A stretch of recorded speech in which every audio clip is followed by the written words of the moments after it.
We are now preparing to go out into the evil forest, as I was so kindly corrected last time. You're welcome.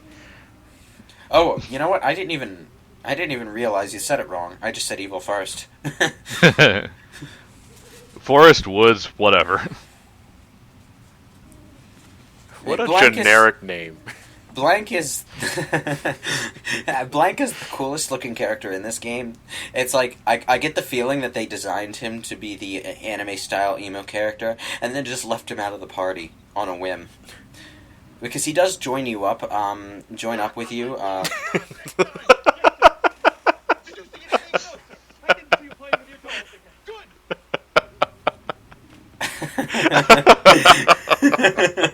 I still need to watch that movie. You have it now. Yeah, I have it. It's just when I have spare time, I want to play a video game.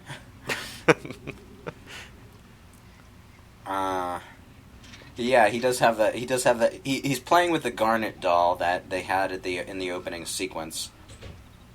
It's too bad he doesn't find the Brawn doll, though. No.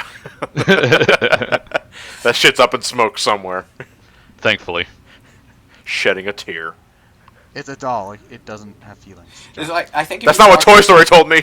If you talk to the other members of Tantalus, one of them is like mourning the loss of the doll. That's Cinna. Yeah. He's like, oh, There poor was little thing, probably burned up with no one to save it. There was an active time event about that actually. Yeah. Cinna is just weird. I'm guessing Cinna they don't actually die in the forest. I don't think they ever explain what Cinna is either. He's just another character in the world who has a weird non-human design. He has like a natural clown face. Yeah, but there are so many different races in this world, and so little room in the towns for them all to live. It's like, is there some hidden ethnic neighborhood in this town that I don't know about? Where do these people breed? How are there so many hippos? There's like enough hippos in this town for them to be technically extinct. I think everything's so cramped is because they only have one continent to migrate and populate in. Yeah, because nobody lives in the Lost Continent. Well, I'm also just being tongue in cheek here, because you can clearly see during the opening CG that Alexandria as a city is much larger than the game area we're allowed to explore. Yeah, that's just time to finally equip stuff. Finally. Yeah, that's a running theme with JRPGs, especially in this era, is that the town areas are pretty small. And it's something that fans of the genre tend to make fun of, but you only ever really get full-size towns in really involved Western RPGs like Oblivion or Baldur's Gate. Yeah, well, you really can't have a town that big, because once you get to where'd you get the bronze gloves? Did you steal that from somebody? Well, no. No, I picked them up in the shop. Oh. You can have a town that big, and they were doing it as early as Baldur's Gate 1, but here's the thing. It completely shits on the kind of pacing that this kind of RPG needs. Yeah, that was what I was going to say. Like, if you had a town too big, unless if it, like, the last story, I think, does an okay job with it, but that's only because you have the town's big, but it's the only town in the game. So. Yeah, the game is centered around the town, kind of like Dragon Age 2 is centered around Kirkwall, except done right. Yeah. And I think 9 kind of gets dangerously close to that with Lindblom, because Lindblom is pretty fucking big. Yeah, as a town. It has a lot of different sections, and it has a quick transit section to get to each one. And I think the thing that saves Lindblom is actually that quick transit system, because you only have to explore a given part of the town when you're specifically going to that part of town for something. Yeah. I guess it's when you're a completionist, you're just, like, overwhelmed. Yeah. Like, look at all the things I gotta check. Yeah, when you first get to Lindblom, if you're that kind of person who goes around the town, talking to every NPC, looking through every screen for hidden items, don't. Just don't. Okay, Just okay, thanks for that advice. Hey, there's not a whole lot worth doing there that you can't do along the way when you're going to a specific side of town for something. I would recommend familiarizing yourself with the town before you do the hunting festival thing. Yes. But just figuring out where everything is, not necessarily talking to everyone. Okay. Is it done? What are you gonna do now? I don't know. I'm drawing a blank. Okay, I get it. I love it. Funny. I love it when people give each other tutorials through dialogue. It's like they just break the fourth wall completely and talk about menu mechanics. And at some point, I just want someone to ask, what? What are you talking about? In fact, someone in Persona, an NPC in Persona 4 does that exact thing. They just tell you about the pause menu that you can use to quick travel around Inaba, and then they say something that's like, what are you looking at me like that for? That's in Super Paper Mario. I don't know if you got that far, but they say you can press the A button to flip dimensions. What is this A button I speak of? Don't worry, the great being that watches over us knows what I'm talking about. So yeah, you can press the select button to get some helpful commands here and there, and hey, don't forget, attack while tails up. Can I just say, the Fangs character model always weirded me out, because that's supposed to be fur blowing in the wind, but it looks like wavy tentacles. Yeah, like the dogs in Resident Evil 4. Yeah, that's why it weirds me out. I love Steiner's victory pose. He just puts a hand on his hip, holds out his sword, and dances there. Ryan, how are you doing random encounters for this game? I'm assuming. I edited out old encounters. All old encounters, you said? Yes. So, Yes. Same system we used for Final Fantasy VI. okay. Mind you, I may forget one or two in the 70-something parts we have, but Oh yeah, do we want to explain how we're handling that again, just in case we weren't clear? Oh, this theme is the Shinra theme. I had such a fucking nostalgia boner when I activated this AT the first time, even though Final Fantasy VII only came out 3 years prior. This is Rufus's welcome and ceremony theme. Yeah. I think it's re-instrumentized a little. Yes, it sounds much better. Yeah, because Final Fantasy VII was still using sequenced music with the PlayStation sound card. Yeah. It didn't have any CD audio at all, I think. And like the only CD audio that I remember listening to at any point for Final Fantasy VII around the time it was still new was, I think, the orchestrated version of the final boss theme, which doesn't play in game at all. No. They had an orchestrated version of One Winged Angel that early? Yeah, it was something that they distributed with the OST, I think. Oh, cool. It's a really good orchestration. It's usually the one that you hear in YouTube videos when people use the theme, because the in-game version is kind of crap. I thought that it was the Advent Children version that most people... or did Well, they just use yeah, that version in Advent Children? No, the version used in Advent Children has kind of a hard rock theme to it that sort of spoils the mood. So when people want that genuine Sephiroth feel to the music, they use the orchestrated version. Well, I will say that the Advent Children mix of One Wing Angel works perfectly for a humanoid Sephiroth. Oh, yeah, well, it works fine for Advent Children itself. I'm not disputing it. Because, one of the things that Advent Children actually did right was the music. The story is a jumbled mess, but... but hey, at least it sounds nice. Yeah, and, the combat was less sensical than a Devil May Cry 4 cutscene, which is actually accomplishment, That's kind of impressive. Okay, Evil Forest. Let's talk about what's actually on screen. I love the way the Evil Forest is designed. It looks more painted than pre-rendered. Yeah. Again, like, some areas get close to that, but I'm spoiled by games like... I think Bravely Default's the one I'm going to refer to most, because that game is essentially just a Final Fantasy. Oh shit! Back attack, and sit on squeak. Does the escape button trick work in 9?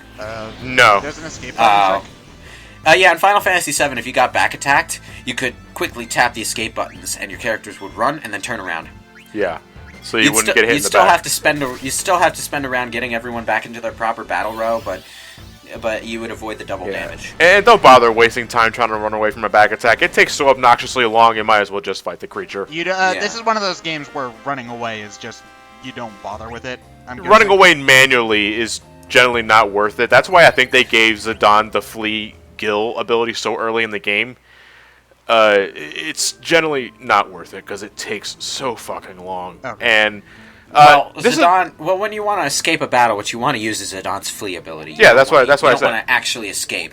Yeah, that's what I said. And you don't lose much Gil in the aftermath. That's like 33 Gil at this point in time. It's like you can easily make that up with a battle here and there. How high is the escape chance when you're running away from a fight? I don't know what it is. I just feels like there are two things actually I want to the two things that I legitimately do not like about 9 is that one, running away from battles takes so long without using flee.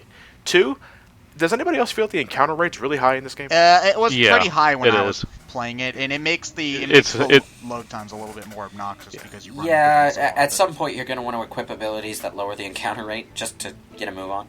Yeah, it's higher than 7 and 8. I know that much, but It definitely feels higher than 7 and 8. Yeah. Our first magnet delivery. Yeah. You better make this delivery now, because I'm not sure you're going to be able to talk to this guy again. Monty, no, he hovers around outside the forest, doesn't he? Yes. Before you leave the forest, you're given a second yeah, chance. Okay, false alarm, you'll have a chance. And you have No, I mean, it's still you still only have limited amount of chances, so you might as well do it now. Yeah, the magnet quest is one of those things that you can easily lock yourself out of if you don't pay enough attention. And you get a ribbon for doing it. A protect ring. Best accessory in the game if you do it. You get a protect ring. One of the things. Oh no! Oh yeah, you get a ribbon from Stiltskin if you do all his stuff. My bad. One of the things I'd actually recommend doing, not at this point in the game because it's pretty linear, but later on, but in preparation for later on rather, is get really old school. Get yourself a pen and paper notebook and just jot down the locations of every Moogle that you find. We live in a time and place where tablets rule all, Lewis. Pen and paper. What are you living in 1999? Christ. Well, it takes less time to jot something down on a piece of paper that's sitting on your table than my phone's in my pocket. Then I gotta unlock your phone. Well, here's my thing. Okay, my phone has a fingerprint scanner. Welcome back, Lewis. I missed you. He's been here for like the past 2 hours, dude. Like, jeez. Oh, you're talking about the phone. All right. Yeah. Yeah, I think he was doing a Cortana impression. Unfortunately, that's not as appropriate for me because I'm using Android. But I will be upgrading to Windows 10 next month, so I'll be able to acquaint myself with the joys of Cortana then. Alright.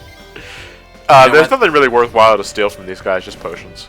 Yeah, I'm more so trying to just build up some thievery early on, as well as get my early game abilities learned. Yeah. So you're just straight up grinding? Just more so ability points than levels. Okay. Because I want to get off the early game stuff as soon as possible.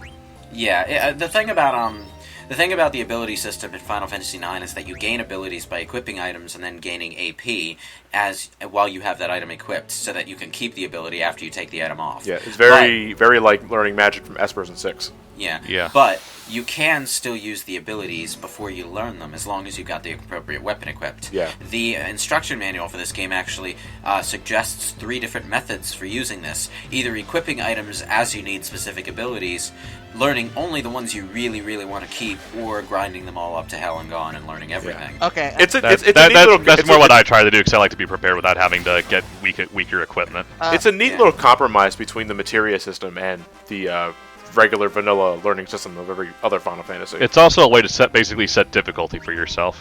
Yes. I have a question though. If you let's say you get an ability, let's say you have a piece of equipment that has just for the fire ability, for instance, and you level up half of it.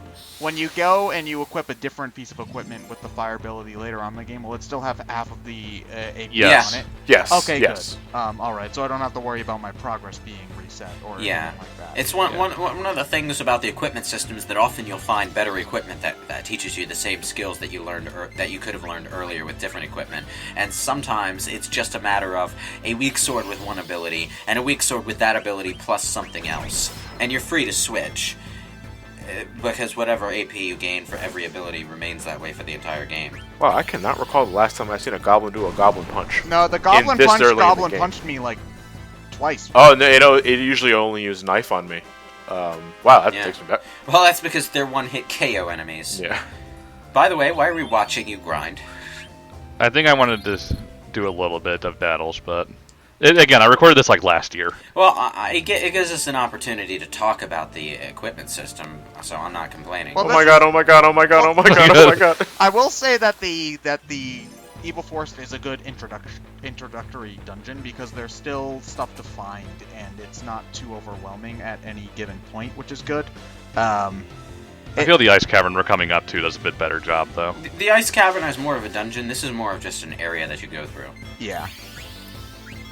There's not really any winding pathways, except for one, which I don't understand. One thing I will say about Final Fantasy games, modern Final Fantasy games, that they tend not to have dungeons anymore. Yeah, like, I guess you could count each specific area in, like, Final Fantasy 13 as a dungeon, but it's really just more like an area that you walk through. Yeah, in one direction, with no real side paths except for a couple treasure chests. But there is only one path here in the Evil Forest that doesn't make any sense to me, and it's right before the boss room.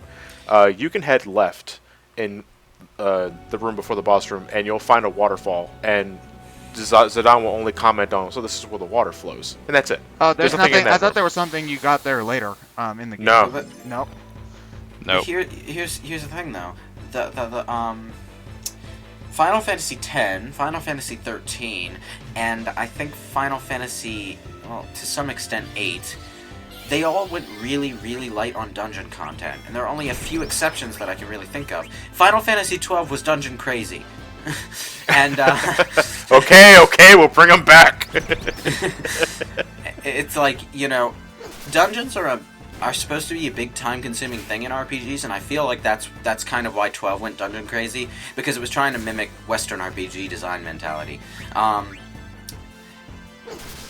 But it's just modern Final Fantasy is really missing the dungeon element, and that kind of kills some of the magic for me, because there's nothing in an RPG quite like exploring a dungeon. It gives you that sense of adventure and exploration and accomplishing something that. And then Final Fantasy VII, which I would argue started the trend, you just find a mine, and you think it's going to be a protracted dungeon. No, it's like 3 screens long, and then you're at the other side. It also just gives you a sense of progression of just being in there. Because it's basically just like that's where the main meat of gameplay usually happens in RPGs is in dungeons. Like that's where you usually like find new items, fight new enemies, and fight bosses. My issue is that it feels like it's being intentionally minimized so that it's not going... because they think you're going to feel like it's wasting your time or something, and you only get like 1 or 2 really dungeon-sized dungeons, like the Temple of the Ancients in 7, or the place where you get the brothers in 8. You know what I think it might be? It might be since early RPGs like NES, SNES didn't push story as much. And really, outside of a collect the MacGuffins to save the world scenario, there's not an awful lot of reasons for you to be in like caves and shit. Although that's not that could just be fixed by having areas that function like dungeons without actually being a literal dungeon. So it's not that much of an excuse. But if the game is going to have you pass through a mine area anyway, make it a little more complicated. Yeah. I don't think there's really any excuse for a mine being 3 screens big anyway. What was I gonna say? Final Fantasy VIII itself seriously felt lacking in this regard to me when I finally went back. Oh wait, we're actually done the part. Well, I'm glad I found a tangent that carried us through the grinding.